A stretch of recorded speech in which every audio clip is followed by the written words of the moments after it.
नमस्कार दोस्तों, जय माता दी। ज्ञान की किताब 1 में आपका स्वागत है। तो आज हम देखेंगे कैसे हुई थी काल भैरव की उत्पत्ति। अगहन या मार्गशीर्ष मास के कृष्ण पक्ष के अष्टमी तिथि को भगवान शिव के अंश काल भैरव की उत्पत्ति हुई थी। इस तिथि को काल भैरव जयंती के रूप में मनाया जाता है। काल भैरव की उत्पत्ति भगवान शिव के क्रोध के परिणाम स्वरूप हुआ था।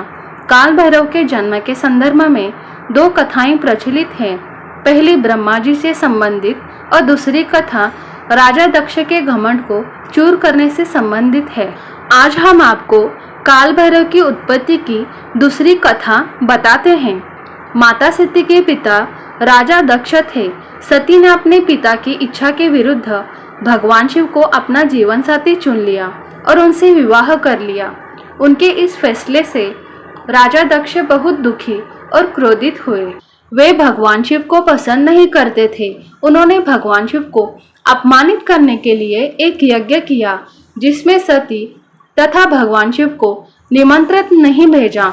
सूचना मिलने पर सती ने भगवान शिव से उस यज्ञ में शामिल होने के लिए निवेदन किया। तब उन्होंने सती को समझाया कि बिना निमंत्रण किसी भी आयोजन में नहीं जाना चाहिए, चाहे वह अपने पिता का घर ही क्यों न हो। लेकिन सती नहीं मानी। उन्होंने सोचा कि पिता के घर जाने में कैसा संकोच, वे हट करने लगी। वे अपने पिता के घर चली गई। यज्ञ हो रहा था। सभी देवी देवता, ऋषि मुनि, गंधर्व आदि उसमें उपस्थित थे। सती ने पिता से महादेव तथा उनको न बुलाने का कारण पूछा तो राजा दक्ष भगवान शिव का अपमान करने लगे। उस अपमान से आहत सती ने यज्ञ के हवन कुंड की अग्नि में आत्मदाह कर लिया। ध्यान मुद्रा में लीन भगवान शिव सती की आत्मदाह करने से अत्यंत क्रोधित हो उठे। राजा दक्ष के घमंड को चूर करने के लिए भगवान शिव के क्रोध से काल भैरव की उत्पत्ति हुई। भगवान शिव ने काल भैरव को उस यज्ञ में भेजा।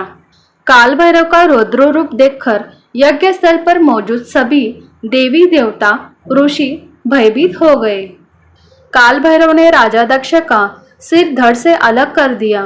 तभी भगवान शिव भी वहां पहुंचे और सती के पार्थिव शरीर को देखकर अत्यंत दुखी हो गए। वे सती के पार्थिव शरीर को लेकर पूरे ब्रह्मांड की परिक्रमा करने लगे। ऐसी स्थिति देखकर भगवान विष्णु ने अपने चक्र से सती के शरीर के 51 टुकड़े कर दिए। सती के अंग पृथ्वी पर जहां जहां गिरे वहां शक्तिपीठ बन गए, जहां आज भी पूजा होती है। धार्मिक मान्यताओं के अनुसार काल भैरव उन सभी शक्तिपीठों की रक्षा करते हैं। धन्यवाद।